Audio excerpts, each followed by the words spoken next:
நீங்கள் திருவண்ணாமலை போனீங்கன்னா பக்கத்தில் ஒரு ஊர் இருக்கும் வேட்டைவனம்னு சொல்லிட்டு, அந்த ஊரில் போய் அந்த கோயிலுக்கு போகணும் அப்படின்னு சொன்னீங்கன்னா பக்கத்தில் ஒரு ஜமீன்தார் அரண்மனையை காமிப்பாங்க. அந்த அரண்மனைக்கு முன்னாடி பார்த்தீங்கன்னா ஒரு பழஞ்ச கோயில் ஒன்று இருக்கும்.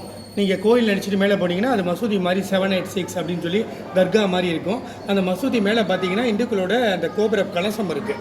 அது என்ன கதை சொல்கிறாங்கன்னா, அதாவது முஸ்லீமோட மசூதியில் வந்து இந்த அம்மா வந்து உட்காந்துட்டாங்க அப்படின்னு சொல்கிறாங்க.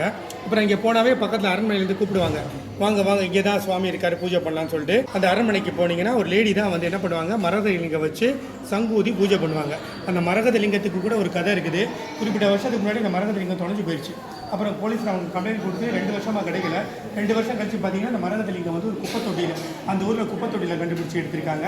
திருப்பி அந்த மரகத லிங்கம் சிவனே அந்த இடத்துக்கு வரணும்னு சொல்லி அந்த இடத்துக்கு மறுபடியும் வந்துட்டார். அது எங்கேயாவது கேள்விப்பட்டிருக்கீங்களா? குப்பை தொட்டியில் திருநோடனே கொண்டு போய் குப்பை தொட்டியில் போட்டுட்டு போயிட்டான். அப்புறம் அந்த மரகத லிங்கத்தை எடுத்து வச்சு தான் இன்றைக்கி ஜமீனில் இன்றைக்கும் பூஜை பண்ணுறாங்க. ரொம்ப ரேரான மரகத லிங்கம் இங்கே போனீங்கன்னா பார்க்கலாம். இது என்ன நமக்கு உணர்த்துதுன்னு கேட்டிங்கன்னா, இந்து முஸ்லீம்களோட ஒற்றுமையை அந்த காலத்துலேயே ஒற்றுமையாக இருந்தாங்க அப்படிங்கிறத உணர்த்துது.